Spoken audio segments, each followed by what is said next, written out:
अस्सलाम वालेकुम नाजरीन, मैं हूं आपका मेज़बान राना ज़ाहिद अली और आप देख रहे हैं प्रोग्राम KNI। आज जो हमारे साथ पर्सनैलिटी मौजूद हैं, इनका पाकिस्तान की बैंकिंग इंडस्ट्री में बहुत बड़ा नाम है। हमारे साथ मौजूद है मिस्टर अबरार अमीन साहब, जो कि CEO हैं बरवक्त ऐप के। इनसे हम बात करेंगे। हमारा सर का बहुत शुक्रिया कि सर ने हमें टाइम दिया। और रिसेंटली जो सर हैं बरवक्त ऐप, इसको रन करें और इसके CEO हैं।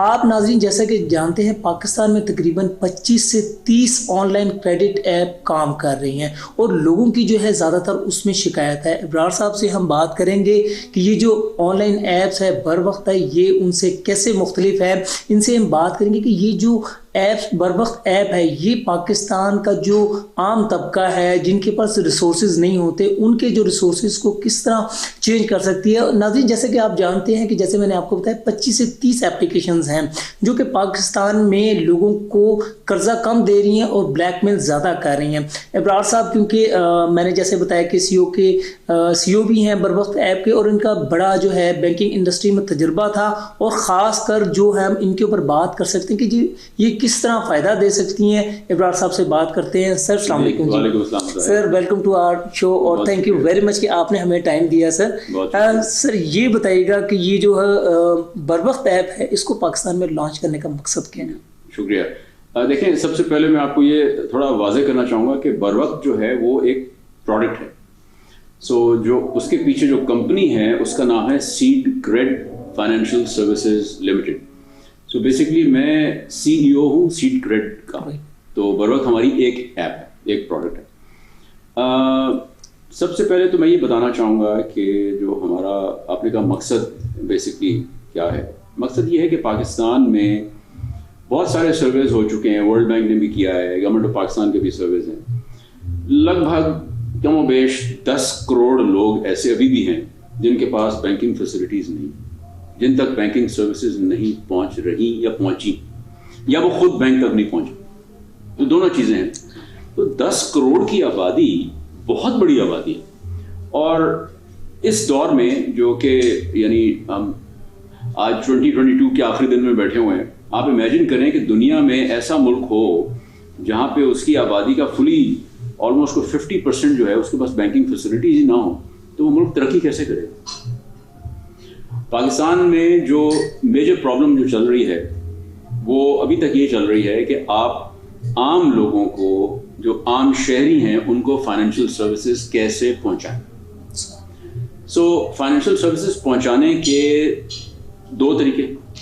एक तो जो ट्रेडिशनल बैंकिंग स्ट्रक्चर पाकिस्तान में कायम है उसके थ्रू सर्विसेज पहुंचाई जाए, लेकिन उसमें एक लिमिटेशन आती है कि बैंक की ब्रांच पाकिस्तान के हर कोने में तो नहीं जा सकती। अब ये भी आप बखूबी जानते हैं कि अब दुनिया में दौर जो है वो डिजिटल एज कहलाता है। तो डिजिटल एज ने ये जो प्रॉब्लम थी या लिमिटेशन थी कि आप लोगों तक बैंकिंग सर्विसेज या फाइनेंशियल सर्विसेज नहीं पहुंचा सकते, उसको अब ख़त्म कर दी। क्योंकि कोई ऐसा बंदा अब नहीं है, शायद नाज़रीन कोई रह गया होगा जिसके पास मोबाइल फ़ोन ना हो। PTA की अगर आप वेबसाइट को देखें तो वहाँ से आपको पता चलेगा कि ऑलरेडी पाकिस्तान के अंदर तकरीबन 19 करोड़ लोगों के पास मोबाइल फ़ोन कनेक्शन है।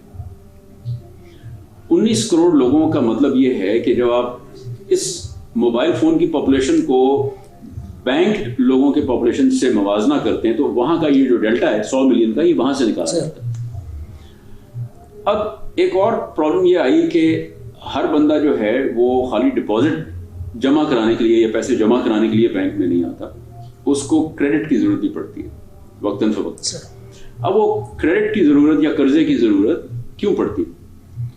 कर्जे की ज़रूरत इसलिए पड़ती है कि या तो उसको कोई बेचारे को इमरजेंसी हो गई, मेडिकल इमरजेंसी हो गई, कोई और स्कूल के फ़ी बिल अचानक कोई आ गया और उसके पास पैसे नहीं बचे, उसने वो करा दिया, या कोई अचानक बिजली का बिल इतना आ गया कि वो उसकी तवक्कुआत से बहुत ज़्यादा था और वो उसके पास आमदन में इतना गुंजाइश नहीं रह गई कि वो बिजली के बिल को अपने जो रिमेनिंग मीन्स हैं उनसे पे कर दे, तो वो तो पाकिस्तान में ट्रेडिशनल बोरोइंग के अभी तक जो मुरवजा तरीके हैं वो एक तो बैंकिंग, जिसमें आप फॉर्मल लोन अप्लाई करें और उसमें से लोन ले लें।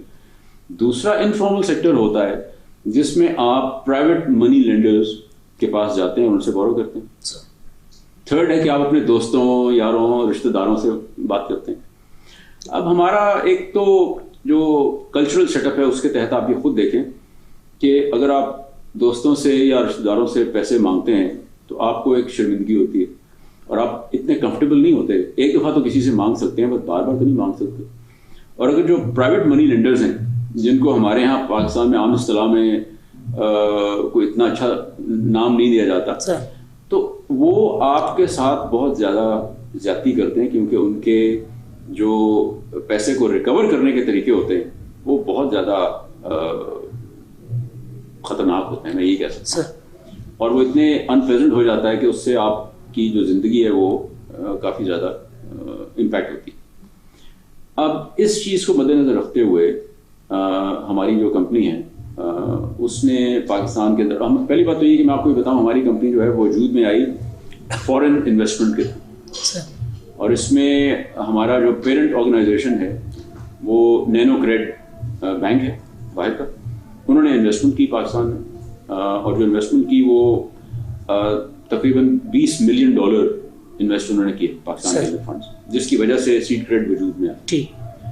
इसके बाद हमने SECP से इसका प्रॉपर लाइसेंस लिया। मैं आपको यहाँ पे इसी चीज़ के ऊपर फ़र्क बताना चाहूँगा कि हमारी ऑर्गेनाइजेशन दूसरी ऑर्गेनाइजेशन से जो डिजिटल एप्स चला रही हैं लोन देने के लिए, फ़र्क क्यों है और कैसे। खाली इस लाइसेंस को लेने के लिए लोगों को नहीं पता 20 करोड़ रुपए का पेड अप कैपिटल आपका होना चाहिए। सर आपने बड़ी अच्छी बात की। नाजरीन, मैं यहाँ पर इब्रार साहब की बात को मज़ीद आगे बढ़ाऊंगा कि सर ने बताया कि इस एप्लीकेशन को रेगुलाइज करवाने के लिए, यानी कि करने के लिए 20 करोड़ रुपए का सर ने जो है ना इनको फंड्स की दरकार थी। लेकिन सर अगर हम देखे जाएं तो 25 से 30, जैसे मैंने आपसे बात की, मैं एप्लीकेशंस का नाम नहीं लेना चाहूँगा कि सर वो क्या करती हैं कि सर वो उन्होंने एक एप्लीकेशन बनाई और इंटरनेट के ऊपर गूगल प्ले के ऊपर सर छोड़ दी। अच्छा सर, उसमें होता क्या है कि देखा कि जी और एड्स लगा दिए सर उसमें। वो क्या कर रहे हैं कि सर वो आई थिंक कि आपके मॉडल को फॉलो करें, आपसे देखिए उन्होंने एप्लीकेशन बना ली। अब क्या कर रहे हैं कि सर उनका तमाम डाटा उठा लिया और ना उनकी कोई रजिस्टर्ड है और ना सर वो लॉन्च, जैसे 30 दिन का टाइम देते हैं, 1 हफ्ते के बाद उनके जो लोग होते हैं सर वो तंग करना स्टार्ट कर देते हैं और ब्लैकमेल स्टार्ट कर देते हैं। सर आप लोग, आपकी क्या इसमें कहना चाहेंगे सर आप? जी, पहली बात तो सबसे मैं ये आपको बड़े वसूख से और जोर दे के ये बावर कराना चाहूँगा कि हमारी ऑर्गेनाइजेशन जो है वो स्ट्रिक्टली बाय द रूल्स चलने वाली ऑर्गेनाइजेशन। हमारी अपनी board approved privacy policy, customer की इंफॉर्मेशन के लिए डाटा सिक्योरिटी पॉलिसी है, इंफॉर्मेशन सिक्योरिटी पॉलिसी है। ये वो पॉलिसीज हैं जिनमें हर चीज़ लिख दी गई है कि कस्टमर के डाटे के साथ आपने क्या सलूक करना है, उसको प्रोटेक्ट कैसे करना है, कैसे अपने ही स्टाफ से उसको एक्सपोज होने से बचाना है। हमारे यहाँ आपको मैं शायद जान के हैरत होगी कि हमने अभी तक कमोबेश 1 साल, 1.25 साल हुआ है पाकिस्तान में ऑपरेट करते हुए, और 2,200 नौकरियां क्रिएट करके दी है। बहुत माशाल्लाह, यानी कि इसका फिजिकल ऑफिस भी है, फिजिकल ऑफिस है, बहुत बड़ा ऑफिस है। मैं चाहूंगा कि आप हमारे ऑफिस भी आएं। इस्लामाबाद में हमारा ऑफिस है, इंडस्ट्रियल एरिया में, I9 में। यानी स्टार्ट से लेके अब तक हमारे ऑर्गेनाइजेशन से कमोबेश 2,200 लोग।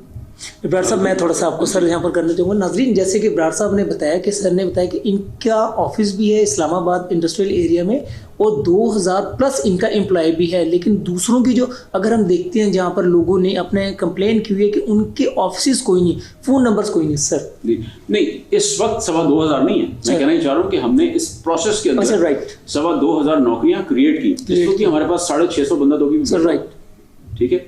ये वो लड़के और लड़कियां हैं पाकिस्तान के जिन्होंने नॉर्मल FSC या BA BSc किया हुआ है, और जनरली इनको कहीं जब जॉब अप्लाई करते हैं तो जॉब नहीं मिलती। ठीक है। तो हमने उनको जॉब्स दी, ना सिर्फ जॉब्स दी हैं, हमने उनको एक बैठने के लिए बहुत अच्छा एक माहौल प्रोवाइड किया है। उनमें उनको ट्रेनिंग देते हैं। हमारा अपना ट्रेनिंग सेंटर है जिसमें जब, और वहां पे उस ट्रेनिंग सेंटर की एक ट्रेनिंग हेड है।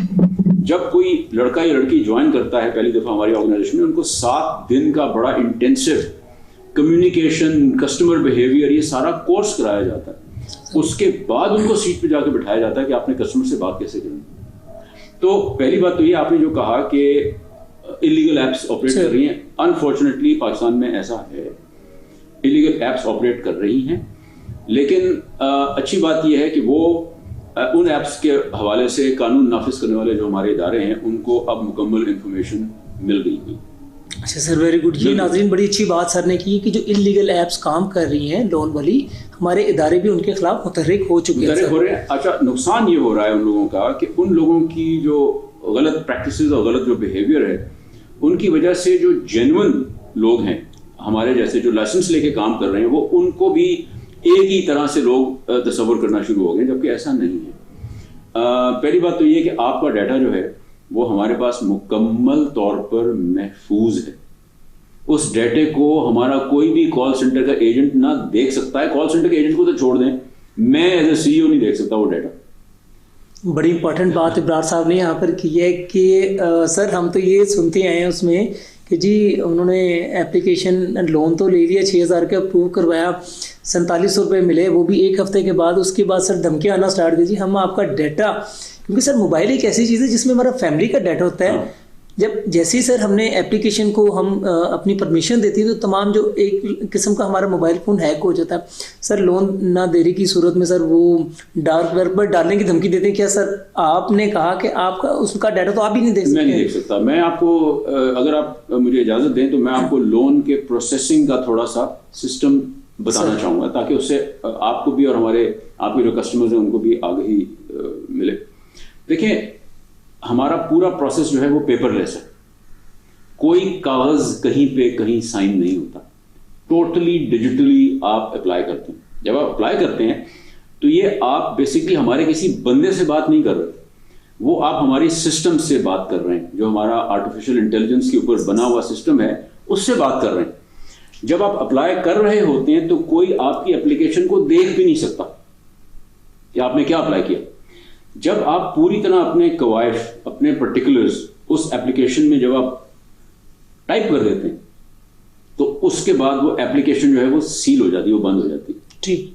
ठीक है, आप चाहें तो अपनी अमेंडमेंट कर सकते हैं उसमें एडिट फंक्शन में जाके, लेकिन जब आपने यस दबा दिया तो उस वक्त आपने अपना तमाम डाटा हमारे हवाले कर दिया। उसके बाद सिर्फ 2 लोग हैं, यानी 2 डिपार्टमेंट्स हैं जिन्होंने आपके उस डाटे का कुछ हिस्सा यानी CNIC नंबर और फोन नंबर ये उन्होंने लेना है।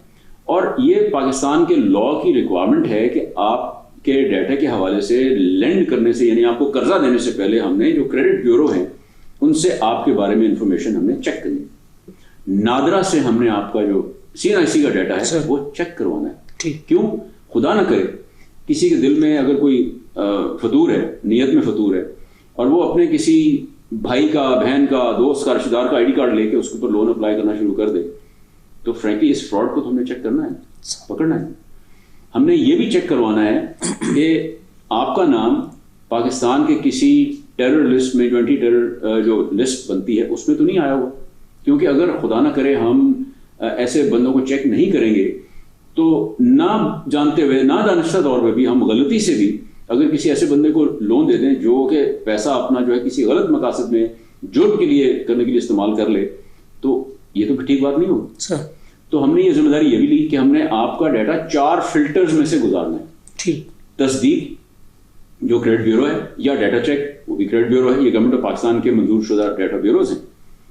इसके बाद नादरा के बारे में सब जानते हैं, हमारे तमाम पाकिस्तान के जो सिटीजन हैं उनका डाटा नादरा के पास है। तो CNIC का हमने चेक करवाना है कि भाई ये बंदा हयात है जिसका CNIC हमें दिया जा रहा है। उसके बाद हमने वो एंटी टेरर लिस्ट जो है उसमें से भी आपका नाम गुजारना है कि आपका नाम कहीं वहां अपीयर तो नहीं हो रहा था।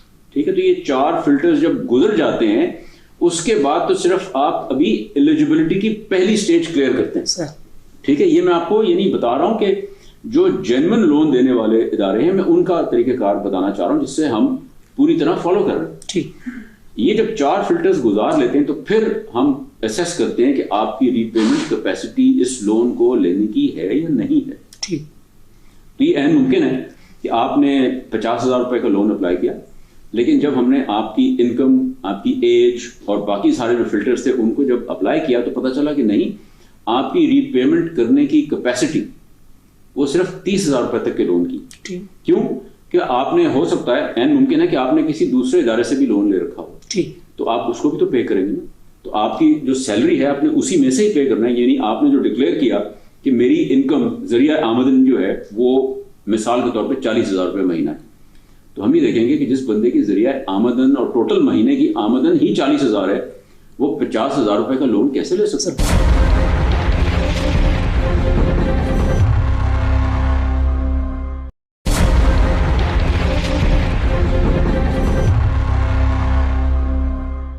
जी नाजरीन, वेलकम बैक। बड़ी ही इंपॉर्टेंट गुफ्तगू चल रही है हमारी। जो इस वक्त मौजूद है इब्रार अमीन साहब, जो कि CEO हैं बरवक्त ऐप के। और मैंने जैसे बताया था कि इब्रार अमीन साहब ना सिर्फ पाकिस्तान में बल्कि पाकिस्तान से बाहर भी पाकिस्तान का नाम रोशन कर चुके हैं, और बड़े बड़े इदारे जो है ना इब्रार साहब के हाथों से वो तामीर हो चुके हैं, और वो अरबों रुपए का मुनाफा कमा रहे हैं। बेसिक हमारा प्रोग्राम करने का जो मकसद है, जैसे कि इब्रार साहब से हमारी बात भी हो रही है कि जो ऑनलाइन लोन एप्स काम कर रही हैं उनके ऊपर जो है ना हम आवाम को आगाही दे सकें। अच्छा सर, मेरा आपसे एक सवाल है कि जो बड़े बड़े बैंक्स होते हैं, बड़े बड़े इदारे होते हैं सर, वो तो बड़ी बड़ी गारंटी मांगते हैं, और आप सर सिर्फ मोबाइल के ऊपर परमिशन मांगते हैं सर, आप उनके ऊपर लोन दे देते हैं सर। देखिए, सबसे बड़ा फ़र्क जो मैं चाहता हूँ कि लोगों को पता चले, हमारा जो बिजनेस है वो कहलाता है नैनो लेंडिंग। नैनो लेंडिंग जो है वो टिपिकली 1,000 रुपये से लेके तो 40-50 हज़ार रुपये तक की जो अमाउंट है उसको जब आप लेंड करते हो तो वो नैनो लेंडिंग में कराते हैं। इसके बाद वाली जो स्टेज आती है वो माइक्रो फाइनेंस आ जाती है। ठीक ठीक। सो माइक्रो फाइनेंस के इदारे पाकिस्तान में मौजूद हैं और बड़े अच्छे तरीके से काम भी कर रहे हैं। फ़र्क कहाँ है उनमें और हमारे तरीक़ेकार के अंदर? आप ये देखिए कि अगर आप लेट से किसी बैंक में 10,000 रुपये का लोन लेने जाएं तो इस वक्त जो पाकिस्तान के अंदर राइज बैंकिंग है उसमें वो 10,000 रुपये का लोन आपको कोई नहीं देगा। ठीक है। और अगर मिलेगा भी तो उसका प्रोसेस जो है वो काफ़ी मुश्किल है। हमने उस तमाम चीज़ को स्टडी करने के बाद ये अंदाज़ा लगाया कि पाकिस्तान के अंदर और ये स्टडीज आ चुकी हैं, कमोबेश 2.5 से 3 करोड़ लोग ऐसे हैं जो लोअर इनकम सेगमेंट के अंदर एग्जिस्ट कर रहे हैं, लेकिन उनको वक्तन फवक्तन पैसे बोरो करने की ज़रूरत रहती है, और उनका जो एवरेज टिकट साइज जिसको हम बोलते हैं वो है यही अमाउंट 30,000, 40,000, 50,000। वो वक्ती तौर पे उनको ज़रूरत पड़ती है और उसके बाद वो इस्तेमाल करते हैं पैसा और वो उसके बाद वापस कर देते हैं। तो हमने कोशिश यही की कि इन लोगों की ज़रूरत, अगर आज लेट सपोज, मैं प्रैक्टिकल एग्जांपल देना चाहता हूँ, आज अगर बिजली का बिल आ गया और हमारे यहाँ बिजली के बिल की जो ड्यू डेट होती है वो बिजली के बिल के रिसीव करने के 2 दिन के बाद होती है, मैक्सिमम 3 दिन के बाद होती है, और वो मंथ एंड के ऊपर तकरीबन मोस्टली बिजली के बिल आते हैं, और उस वक्त तक आपका जो सैलरीड बंदे का जो कैश फ्लो है वो काफ़ी ज़्यादा ख़त्म हो चुका होता है। तो अगर आपने बिजली का बिल देना है तो आप उसको 1 हफ्ते तक इंतज़ार नहीं कर सकते कि आपको कहीं लोन अप्लाई किया फिर 1 हफ्ते के बाद लोन आया और फिर हुआ। तो हमारा जो पूरा प्रोसेस है वो मैक्सिमम फर्स्ट टाइम अगर आप अप्लाई करते हैं तो पूरी प्रोसेसिंग और उसको गुजारने के बाद 36 घंटे के अंदर आपको लोन मिल जाता है पहली दफा में। 36 घंटे के अंदर लोन। और अगर आप रिपीट कस्टमर हैं, यानी आपने हमसे एक दफा पहले लोन लिया था और आपको फिर जरूरत पड़ गई लोन लेने की, तो 15 मिनट में पैसे आपके अकाउंट में क्रेडिट हो जाते हैं। और जब अकाउंट में क्रेडिट होते हैं तो ये मैं फिर दोबारा आपके तवसत से लोगों को बताना चाहूंगा, वो आपके बैंक अकाउंट में जाएंगे। 3 तरह के अकाउंट्स हैं जिनमें हम पैसा भिजवा रहे हैं। अगर आपका इजी पैसा अकाउंट बना हुआ है तो आपके इजी पैसा अकाउंट में पैसा चला जाएगा। अगर आपका जैज़ कैश का अकाउंट बना हुआ है तो आपका जैज़ कैश में चला जाएगा। सही। और अगर आपका किसी नॉर्मल मेन स्ट्रीम बैंक के अंदर अकाउंट है तो वहां पे IBFT होता है, इंटर बैंक फंड ट्रांसफर, उसके तहत उस अकाउंट में पैसा चला जाएगा। तो सहूलत हमने पैदा करने की कोशिश की। आपके सवाल का जवाब वापस देने की तरफ आ रहा हूँ। सहूलत ये देने की कोशिश की कि जब आपको जरूरत जिस वक्त है उस वक्त आपको पैसा मिले। ठीक है, सहूलत के साथ मिले, राजदारी के साथ मिले, यानी आपका और हमारा एक राजदारी का एक रिश्ता है, उसमें हम रहते हुए आपको पैसा वो दे दें। और फिर आपने मुझसे पूछा कि जी ये आप बाकियों से कैसे डिफरेंशिएट करते हैं। तो देखें, बैंक्स का काम जो है वो जनरली रिटेल बैंकिंग के अंदर उस डोमेन के अंदर वो ऑपरेट करते हैं। उसके बाद माइक्रो फाइनेंस का मैंने बताया कि वो माइक्रो फाइनेंसिंग भी कर रहे हैं। हम उससे भी लो लेवल के ऊपर आ गए ताकि उन लोगों की ज़रूरत को एड्रेस कर सकें कि जिनको पैसा थोड़ी मिकदार में थोड़े दिन के लिए चाहिए। ये मैं दोबारा बता रहा हूं, थोड़ी मिकदार में थोड़े दिन के लिए चाहिए।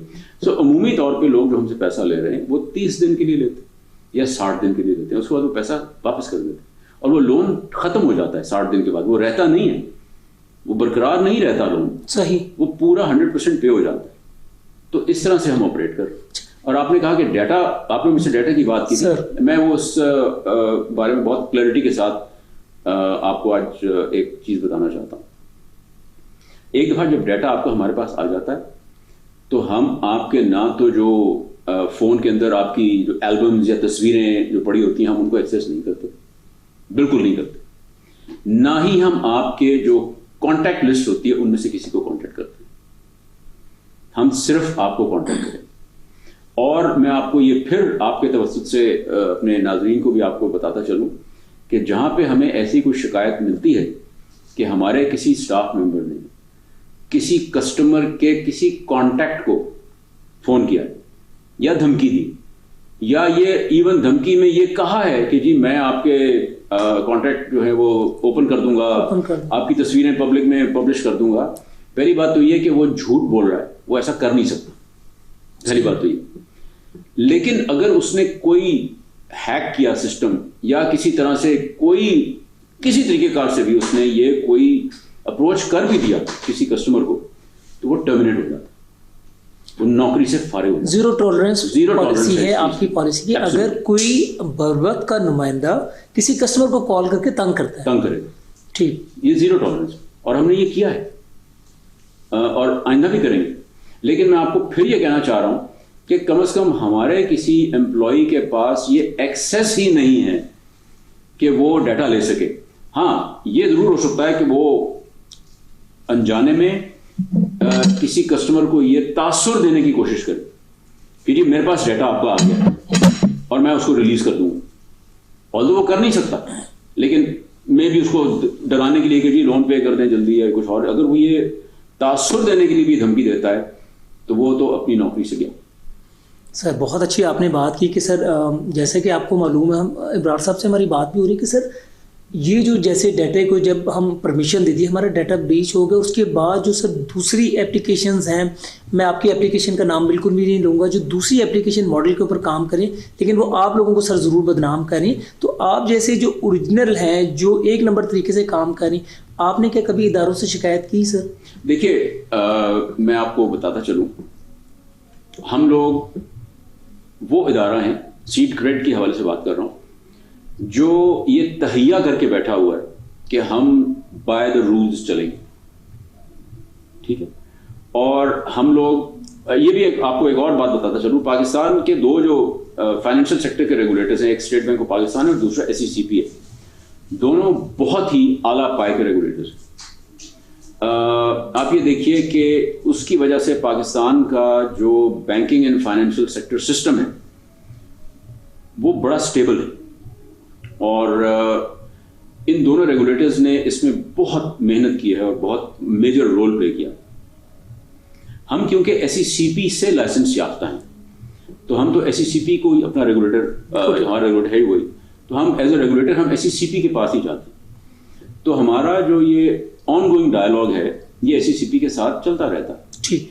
और हमने SECP से रिक्वेस्ट भी की है कि जनाब जो इस तरह के इदारे हैं जो बदनामी का बायस बन रहे हैं इंडस्ट्री का एज अ होल, और इंडस्ट्री के ऊपर एक छाप लग रही है गलत तरह की कि जनाब ये डाटा लीक करते हैं, डाटा बेचते हैं, लोगों को धमकियां देते हैं, गंदी जबान इस्तेमाल करते हैं। ये देखें, एज ए CEO मेरा फर्ज है कि मैं अवेयर रहूं कि मार्केट में हमारे बारे में लोग क्या कह रहे हैं।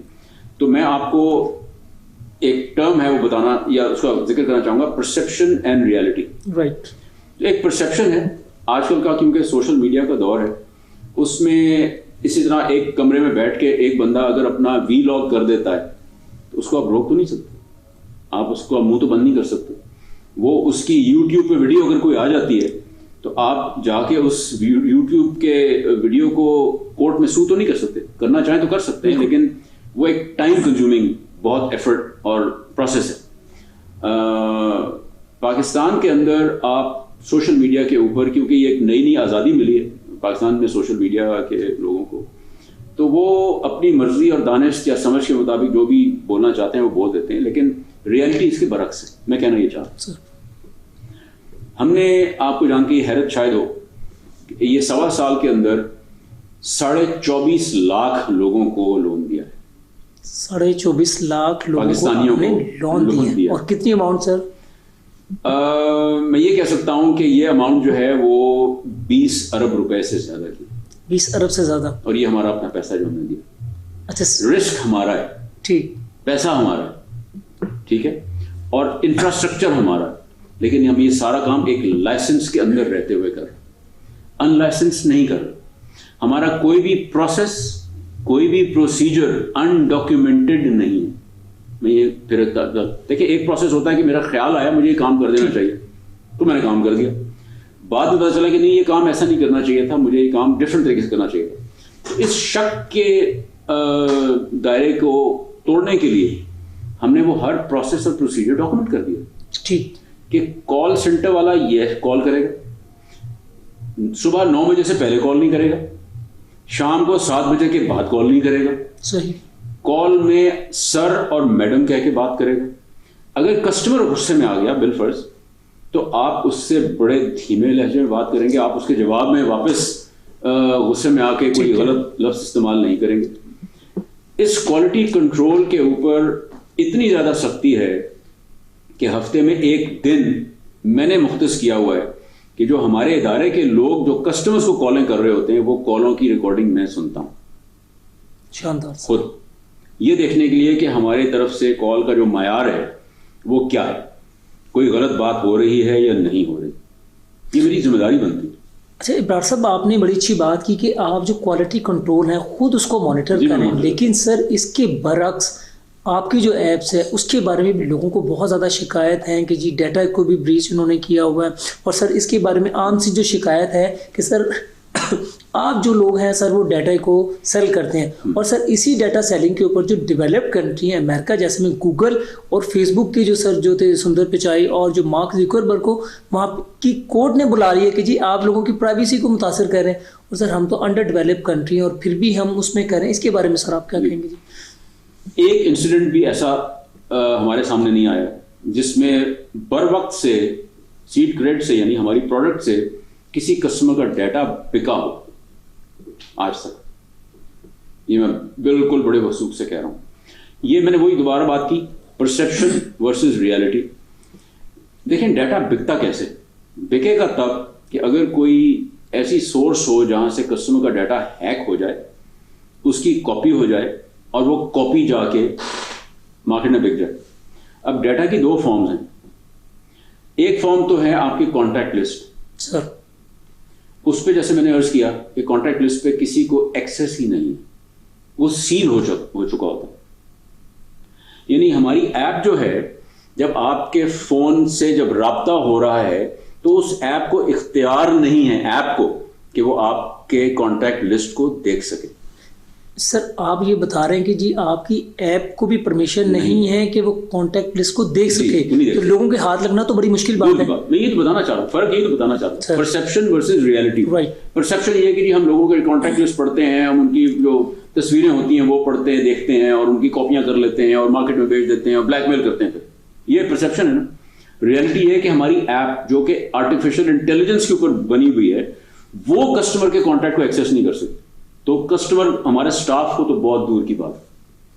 नाजरीन, इब्रार अमीन साहब के साथ हमारी बड़ी ही इंटरेस्टिंग गुफ्तगू चल रही है, और ख़ासकर जो ये जो ऑनलाइन जो हम ऐप्स के बारे में बात कर रहे थे, बड़ा ही ज़बरदस्त सर का मुझे जो आज का ये प्रोग्राम चलता हुआ नज़र आ रहा है। नाजरीन, मैं आपसे दरख्वास्त करना चाहूँगा जो हमारा प्रोग्राम है इसको पूरा देखिएगा। ये जो है एक ऑनलाइन नॉलेज आपके लिए बहुत ज़्यादा ये जो है एक प्रोग्राम आपको देगा। मिलते हैं एक ब्रेक के बाद।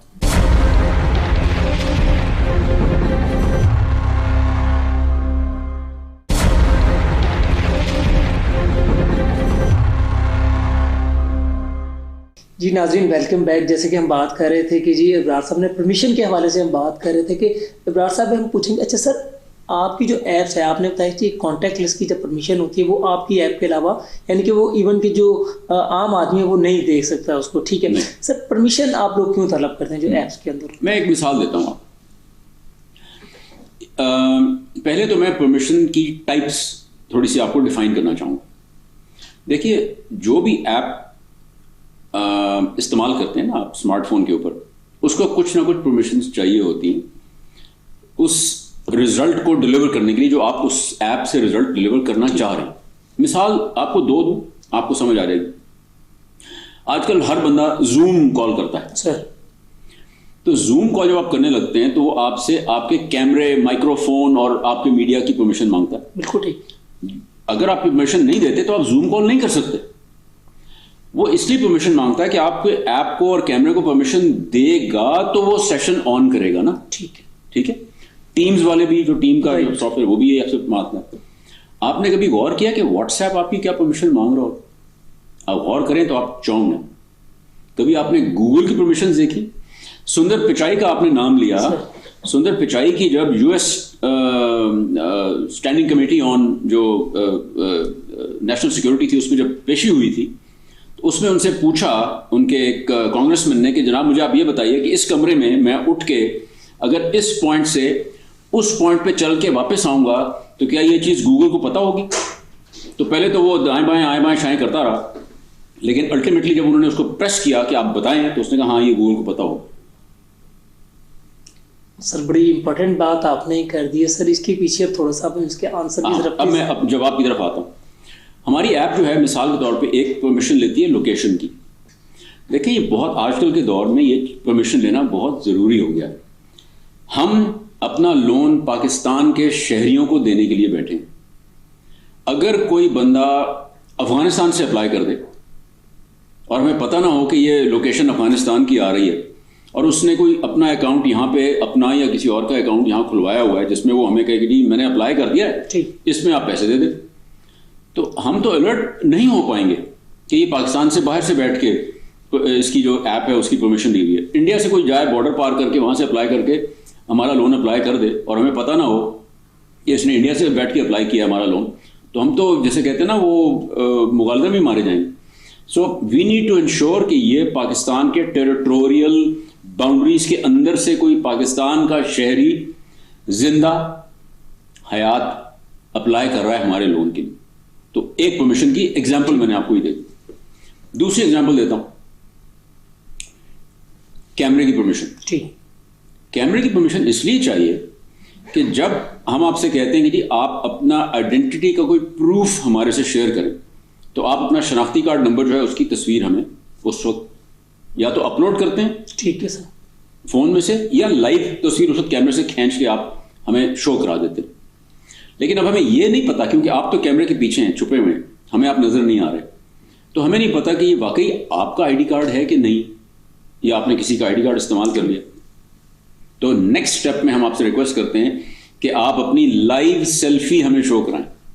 सही। तो अगर कैमरे के ऊपर हमारा परमिशन का राइट नहीं होगा तो कैमरा तो उस वक्त ऑपरेट ही नहीं करेगा, हमारी ऐप और कैमरा मिलके आपस में ऑपरेट नहीं करेंगे। सर आप ये जानने के लिए लेते हैं परमिशन के आया कि जो बंदा लोन अप्लाई कर रहा है वो वही बंदा है जिसके लिए आप लोन वो अप्लाई करना चाह रहा है? जी बिल्कुल, किसी दूसरे के बिहाफ पर तो नहीं कह रहा सर। सो होगा क्या कि आपने अभी 1 मिनट पहले अपने CNIC की कॉपी अपलोड की, ठीक, अब हमारा सॉफ्टवेयर आपसे कहेगा, सॉफ्टवेयर, कि आप अपनी लाइव सेल्फी कैमरा खोलें, ऑन करें और सेल्फी हमें दिखाएं। बिल्कुल ठीक। तो जब सेल्फी आपकी हमें आएगी तो वो सेल्फी की तस्वीर और आपकी जो CNIC के ऊपर जो तस्वीर आपकी आ रही है वो फिर हम मैच करेंगे। राइट सर, परमिशन का आपने कैमरे का ये बताया। अच्छा सर, माइक्रोफोन। सर माइक्रोफोन ये कि अब आप हमसे अगर बात कर रहे हैं तो आप हमसे जब बात करेंगे तो आपकी आवाज हम तक पहुंचनी चाहिए ना। यानी आपने जब हमसे बात करनी है, हमारे ऐप के थ्रू बात करनी है, ठीक है, हमारे किसी हेल्पलाइन से बात करनी है, तो इन ऐप आप हमसे बात कर रहे हैं, ठीक है, तो हमारे ऐप को आपके माइक्रोफोन तक रसाई पहुंचाने के लिए हमें आपके माइक्रोफोन की इजाजत चाहिए, ठीक है, वरना अगर आप वो रसाई नहीं देंगे तो हमारी ऐप आपके फोन में रहते हुए आपकी आवाज सुन नहीं सकेगी, हमारी आवाज आप तक पहुंचेगी नहीं और आपकी आवाज हमें से नहीं पहुंचेगी। बिल्कुल ठीक सर। परमिशन के बारे में आपने बताया कि ये बेसिक आपको यानी फंडामेंटल्स बता रहा हूं, परमिशन का मकसद क्या होता है। अब हम आपके जो SD कार्ड या जो इनबिल्ट मेमोरी होती है उसके अंदर जो आपके जो स्टोरेज होता है उसकी परमिशन हम पे एतराज उठता है कि क्यों मांगते हैं सर। वो इसलिए मांगते हैं कि आपने अगर अपने ID कार्ड की पहले तस्वीर खींच के रखी हुई थी और आपने अपने मेमोरी कार्ड में रख ली थी जी, तो हमें प्लीज उस तक एक्सेस दें ताकि हम मेमोरी कार्ड के थ्रू जाके आपके उस शनाख्ती कार्ड की तस्वीर को देख सकें।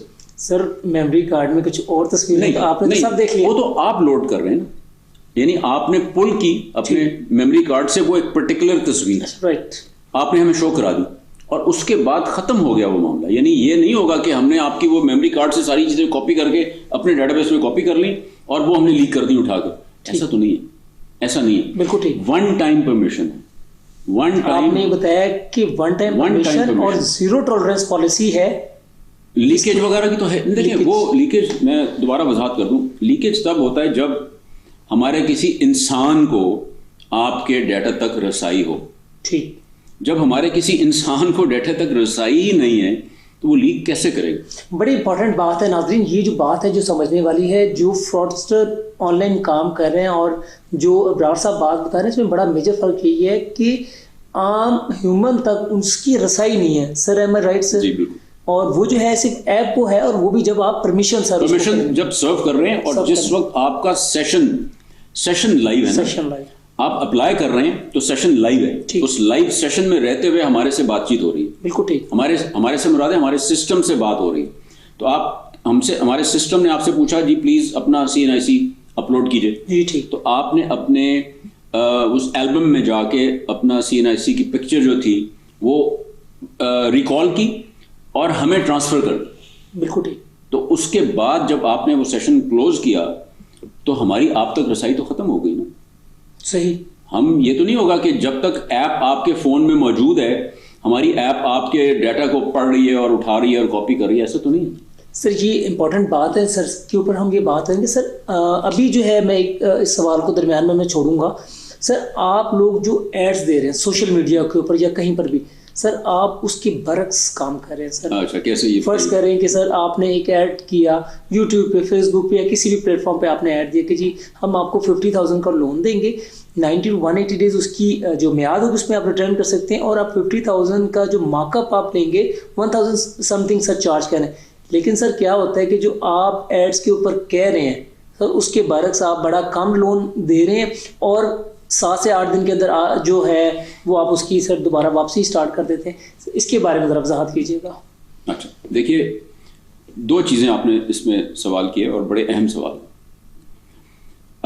मैं थोड़ा सा आपको पहले तो जो क्रेडिट इवैल्यूएशन प्रोसेस है ना उसके बारे में थोड़ी सी आगाही देना चाहूँगा। ये आपका राइट और इख्तियार है कि आप जो अमाउंट आपके दिल में है या आपकी ज़रूरत है वो अप्लाई कर दें, बट ये हमारा इख्तियार है कि हम आपको वो अमाउंट दें जो कि हमारे सिस्टम की इवैल्यूएशन के बाद जाहिर हुआ है कि आपकी सकत और आपकी जो एबिलिटी टू रीपे है वो इस अमाउंट तक जा सकती है। ठीक। सो अगर आपने 50,000 अप्लाई किया लेकिन सिस्टम इवैल्यूएशन, डाटा चेक, तस्दीक और बाकी सारे जो एल्गोरिदम्स चलते हैं उनके बाद पता चला कि नहीं, इन साहब को 30,000 रुपए से ऊपर अगर लोन दिया तो ये डिफॉल्ट की तरफ चले जाएंगे। सर बड़ा आपने बड़ी अच्छी डिफॉल्ट की बात की। सर डिफॉल्ट रेट क्या है सर आपका इसमें? देखिए डिफॉल्ट रेट वेरी करता है, वेरी इस तरह से करता है कि इस वक्त डिफॉल्ट रेट जो इंडस्ट्री का है वो एक बेंचमार्क बना हुआ है सर।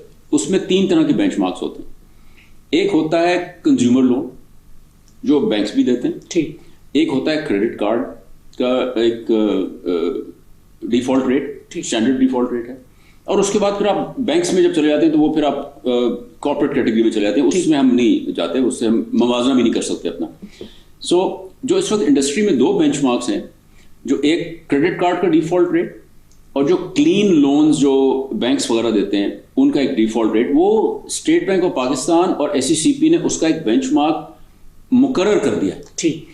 तो उस बेंचमार्क के अंदर अंदर आपको रहना होता है, तो हम उस बेंचमार्क को ही ऑब्जर्व कर रहे हैं। यानी स्टेट बैंक ऑफ पाकिस्तान और SECP ये कहते हैं कि आपने हर महीने जो आपकी लोन की बुक है उसका इतना परसेंटेज लोन की provisioning for bad debt side पे कर देनी है। ठीक है। ठीक है। तो वो प्रोविजनिंग हमें बाय लॉ करनी पड़ती है और हम कर रहे हैं। बिल्कुल हम उसके अंदर ही रहते हुए इस सारे जो कहते हैं ना बैड डेट्स को उसके अंदर ही मैनेज करते हैं। बिल्कुल ठीक। सर ये बताइएगा कि आपने भी सर बंदे शंदे रखे हुए लोगों को धमकाने के लिए और लोगों को उठाने के लिए, अगर ये लोन वगैरह ना दे मैं आई एम सो हैप्पी आपने ये सवाल मुझसे कर लिया। ये पब्लिक को जान के भी बहुत हैरत होगी और आपको भी हैरत होगी, हमारी ना तो कोई एक्सटर्नल मार्केटिंग टीम है, हमारा कोई बंदा कहीं पे भी बाजार में, दफ्तरों में, दुकानों में जाके मार्केट नहीं करता, है ही नहीं। आपकी फिजिकल मार्केटिंग टीम नहीं है और ना ही physical recovery team. Physical recovery team भी नहीं है। बाहर कोई नहीं जाता। जो रिकवरी होती है सिर्फ फोन पे होती है, सिर्फ फोन पे होती है। मैं फिर कह रहा हूं सिर्फ फोन पे होती है। तो आप मुझे ये बताइए कि पाकिस्तान जैसे मुल्क में जहां पे आप मेरी शक्ल ही नहीं देख रहे, यानी सीड ग्रेड की तरफ से मेरे नुमाइंदे की शक्ल ही नहीं देख रहे जो रिकवरी करने के लिए आपसे बात कर रहा है या रब्ता करना चाह रहा है, तो मेरे पास तो सिर्फ वाहिद मीडियम फोन है, और वो भी सर एक महज़ब तरीके से, और उसमें भी कोई गाली गलौच नहीं हो सकती हमारी तरफ से किसी तरह की। बहुत सख्ती है, मैं बखुदा कह रहा हूं, बहुत सख्ती। और मैंने तो आने के बाद और ज्यादा सख्ती कर दी। मेरे से अपना स्टाफ मेरा तंग है कि वो कहते हैं आप हमें रिकवर नहीं करने देते ठीक तरह से, लेकिन ये गाली गलौच नहीं हो सकती। जी तो नाजरीन, हम इब्रार साहब से बात करते हैं रिकवरी के ऊपर। तो मैंने इब्रार साहब से पूछा कि सर आपने भी कोई बंदे शंदे रखे हुए जो लोगों को थ्रेट करते हैं और ना देने की सूरत में सर डार्क वेब और जो है ना उनके रिश्तेदारों को कॉल करते हैं। सर रिकवरी का क्या मैकेनिज्म है आपके यहाँ पर? अगर कोई बंदा डिफॉल्ट कर जाता है तो सर और उसके लिए क्या आप तरीक़ेकार है? और सर एक्सटेंशन मनी क्या चीज़ है? कोई नामी चीज़ है कि आप पैसे देंगे और जो है आपकी जो म्याद है वो बढ़ा दी जाएगी? देखिए, ये सवाल बहुत दफ़ा मुझे पहले भी हुआ और इसके ऊपर मैं खैर मैं अब क्या कहूँ, मैं हंस ही सकता हूँ, लेकिन रियलिटी बताना चाहता हूँ आप लोगों को। रियलिटी ये है कि हमारे पूरी ऑर्गेनाइजेशन में जो बंदे हैं, सैकड़ों बंदे जो काम कर रहे हैं, उनमें से कोई बंदा भी अपने ज़ाती मोबाइल फ़ोन से किसी कस्टमर को कॉल नहीं कर सकता। नंबर 1। अच्छा, ठीक, नहीं कर सकता। जब हमारे लोग जो आते हैं काम करने के लिए तो उनके मोबाइल फ़ोन लॉकर में डिपॉजिट करा दिए जाते हैं। अच्छा, वो अपने मोबाइल। कोई हमारा एम्प्लॉई अपने व्हाट्सएप से किसी कस्टमर को ना कोई इंफॉर्मेशन भेज सकता है ना उससे मंगवा सकता है, अलाउड ही नहीं है। तो ये 3 चीजें तो बंद हो गई। बिल्कुल ठीक। फिर आ जाता है जनाब के किसी को कोई धमका दे तो वो धमका भी नहीं सकता। लोगों के सहूलत के लिए मैं ये चीज़ बताना चाहूँगा, हमने 500 PTCL के नंबर्स अपने लिए लेके रखे हुए हैं। तो जो कॉल भी जाएगी वो 0, क्योंकि इस्लामाबाद में हम हैं तो 051 के नंबर से जाएगी। किसी के मोबाइल फ़ोन से किसी को रिकवरी की कॉल जा ही नहीं सकती। अच्छा सर, रिकवरी वाले आपने जो बताया कि 051 के उससे होगी और लैंडलाइन धमकी अमेज रवैया नहीं होगा। और क्योंकि हम हर अपने कॉल सेंटर एजेंट की कॉल को खुद रिकॉर्ड करते हैं मॉनिटर करने के लिए, तो वो अगर पता चल जाए कि उसने कहीं पे ये गलती कर दी है तो उसकी टर्मिनेशन 100% है। उस बंदे की टर्मिनेशन 100% है। एक चीज और मैं कहना चाहूंगा, हम एक इक्वल अपॉर्चुनिटी एम्प्लॉयर हैं जी। जो हमारे पास सैकड़ों लड़के लड़कियां काम करते हैं, उसमें कमोबेश 53% खवातीन काम करती हैं। बिल्कुल ठीक। तो आपको ये पता है कि खवातीन कभी भी एग्रेसिव नहीं होती, और हमने उनको जब अपने पास जो एम्प्लॉयमेंट दी है उसका मकसद भी यही है कि यहाँ से जो कॉल भी जाए बड़े तहजीब के दायरे में रहते हुए महज़ब तरीके से काम करें। उसके ऊपर वाली लेयर हमारी जो है वो हमारा ट्रेनिंग सेंटर है जो इवेल्युएट करता है हर महीने रेगुलर बेसिस पे लोगों का बिहेवियर। और कहीं अगर उनको नजर आए कि यहाँ पे इस बंदे को पर्टिकुलर तरह के कस्टमर से कॉल बात करने में दुश्वारी पेश आ रही है या उनको हैंडल नहीं कर पा रहा, तो उसको वापस ट्रेनिंग सेंटर भेज दिया जाता है। इब्रार साहब, आपसे बात करने का बहुत ही मजा आ रहा है, लेकिन टाइम की हमारे पास किल्लत है। सर ये बताइए, अगर कोई बंदा डिफॉल्ट कर जाता है तो सर उसके बारे में यानी कि जो कंपनी की क्या पॉलिसी? मैं बता दूं। देखिए, हमारी पॉलिसी ये है कि अगर कोई बंदा मजबूरी, अच्छा देखें, डिफॉल्टर 2 तरह के होते हैं। ये मैंने अपनी पूरे बैंकिंग के लाइफ में ये देखा। एक तो वो डिफॉल्टर है जिसने इरादा किया हुआ है कि मैंने तो डिफॉल्ट करना ही करना, उससे तो आपको लीगल तरीके से जो भी आपके पास चारा जोई है उसमें आपको करनी पड़ती है, और वो उसमें कोई रियायत नहीं करनी चाहिए, वरना एक बिहेवियर इनकरेज होता है कि चलो ये तो इजी मनी है, ले लो, गायब हो जाओ। लेकिन एक हालत मजबूरी भी होती है। बिल्कुल ठीक। आप ना चाहते हुए भी पैसे नहीं दे पा रहे हो। सही है। कोई मेडिकल इमरजेंसी आपके पास हो गई, खुदा ना खास्ता कुछ और मसला पेश आ गया, प्रॉब्लम सर हो गई, इमरजेंसी आ गई, तो उसके लिए हमारे पास ये मैकेनिज्म मौजूद है।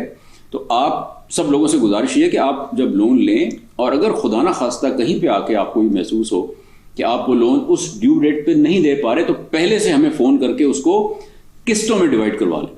ठीक, हम उसकी इंस्टॉलमेंट में ब्रेकअप आपको दे देंगे।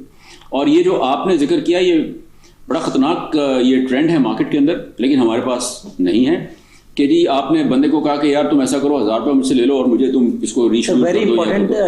ये हमारे से नहीं हो सकता, क्योंकि वो जो 1000 रुपये की जो ऑफर है वो हमारा कोई बंदा वो किसी जगह पे ले नहीं सकता।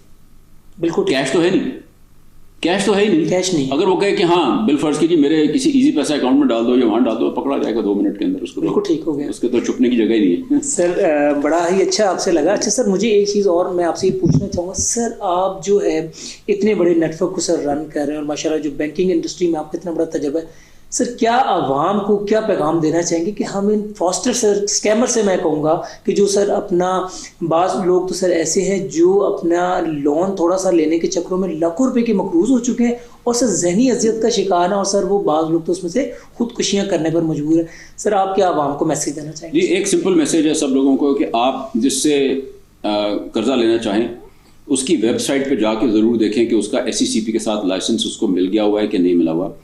हम पाबंद हैं ये शो कराने के और अपनी वेबसाइट पे और अपनी ऐप पे भी मेंशन करने के कि हमारे पास SECP का लाइसेंस है और हम ये लीगल तरीके से काम कर रहे हैं।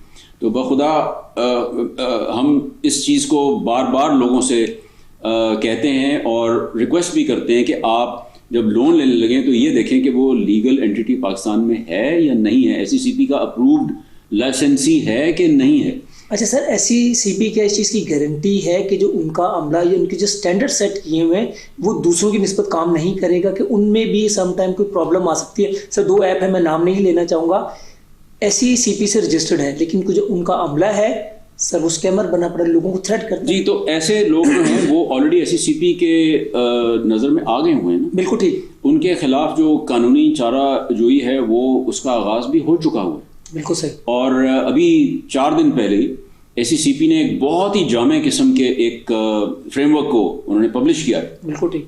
वो नए रेगुलेशंस समझने के वो आ गए हैं और वो डिजिटल लेंडिंग के हवाले से ही वो रूल्स इंट्रोड्यूस कराए गए हैं। मेरा ये ख्याल है कि उसमें जो भी लूप होल्स पहले अगर कोई लोग इस्तेमाल कर सकते थे अपने लिए गलत तरह से लेंड करने के लिए, वो अब बंद हो गए। तो वो लोग सिर्फ वही इसमें सस्टेन कर पाएंगे जो लीगल हैं, डॉक्यूमेंटेड हैं और पाकिस्तान में अपनी हर चीज़ को अबव बोर्ड रख के काम करना चाह रहे हैं। सर इसमें थोड़ा सा आपसे मैं पूछना चाहूँगा सर, ये जो आपसे कर्जा लेने वाले जितने भी लोग होते हैं सर, इनकी एज ब्रैकेट क्या है, सोशल स्टेटस इन लोगों का क्या है सर? देखिए, सोशल स्टेटस से तो हमें गरज नहीं है। बिल्कुल ठीक। लेकिन एज से डेफिनेटली है। बिल्कुल ठीक। एज से और अर्निंग कैपेसिटी से, कोई भी यानी दुनिया में कहीं पे भी जो कोई भी बैंकिंग इंडस्ट्री या फाइनेंशियल इदारा है वो आपको लोन देते हुए आपकी रीपेमेंट कैपेसिटी को देखता है। सो अगर आपके पास कोई सोर्स ऑफ इनकम जिसको आप प्रूव कर सकें बैंक स्टेटमेंट के थ्रू या किसी और डॉक्यूमेंट के थ्रू, वो प्रूफ नहीं दे सकेंगे तो आपको कोई इदारा लोन देगा नहीं। बिल्कुल ठीक। ठीक है, तो हम भी क्योंकि एक लाइसेंस्ड एंटिटी हैं तो हम आपका प्रूफ ऑफ इनकम जरूर मांगते हैं। ठीक है, ठीक है। एज इसलिए मांगते हैं कि अगर मिसाल के तौर पे मैं मतलब कोई गलत एंगल से नहीं बताना चाह रहा, बट अगर कोई 15 साल का बच्चा लोन अप्लाई कर दे तो उसके बाद तो CNIC भी नहीं होगा, वो रिजेक्ट हो जाएगा। अगर कोई 19 साल का बच्चा लोन अप्लाई कर दे लेकिन उसके पास सोर्स ऑफ इनकम नहीं है, तो क्या हुआ कि एक टिक उसने कर दिया कि वो उसके पास ID कार्ड आ गया 19 साल होने की वजह से, लेकिन दूसरा क्रॉस लग गया कि उनके पास सोर्स ऑफ इनकम नहीं। बिल्कुल ठीक। तो वो डिस्क्वालीफाई हो जाएगा। डिस्क्वालीफाई। तो हमारे pass on a normal course of business बहुत सारी लोगों की रिजेक्शंस भी होती हैं। अच्छा, रिजेक्शन भी सर इसमें है कि आप हर एक को नहीं दे रहे हैं? नहीं दे पाते नहीं है ना, नहीं दे पाते हैं क्योंकि वो क्राइटेरिया पे पूरा नहीं उतरते। कहीं ID कार्ड में भी एक्सपायर हो गया, आपने रिन्यू नहीं कराया। ठीक। तो हम तो नहीं जानेंगे कि आप वैलिड ID कार्ड लेके बैठे हुए या नहीं बैठे हुए।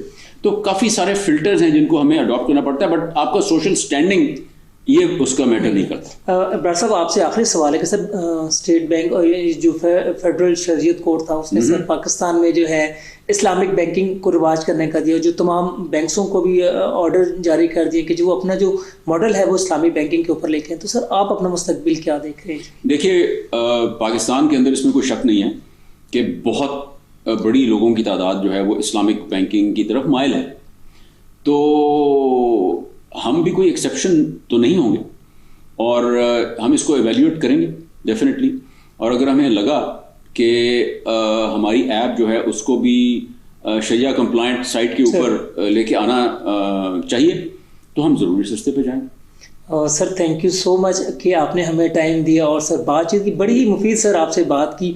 नाज़रीन, ये थे इब्रार अमीन साहब, जैसे कि हमने इनके ऊपर जो इनकी एक ऐप है जो मार्केट में काम कर रही है और उसको जो देखा जो दूसरे स्कैमर्स हैं उन्होंने भी अपनी ऐप्स लॉन्च कर दी, जो जहाँ पर मार्केट में जो है ना बहुत ज़्यादा एक जो है ना वो फ्रॉड हो रहा है। तो हमने इब्रार साहब के साथ इसके ऊपर बात की। उन्होंने एक जो कंप्लीट मैकेनिज्म था वो इसके बारे में बताया और उन्होंने ये भी बताया कि ये जो लोग हैं, आम पब्लिक है, बेशक जो पैसे की जरूरत है वो किसी को भी पड़ सकती है, पैसे की जरूरत मुझे भी पड़ सकती है, आपको भी पड़ सकती है, लेकिन आप जो है बजाय कि किसी फ्रॉड के पास जाएं, आप सबसे पहले इब्रार साहब ने बताया कि उनकी वेबसाइट्स को चेक करें, उनकी रेगुलेशन को चेक करें, उनकी अप्रूवल को चेक करें।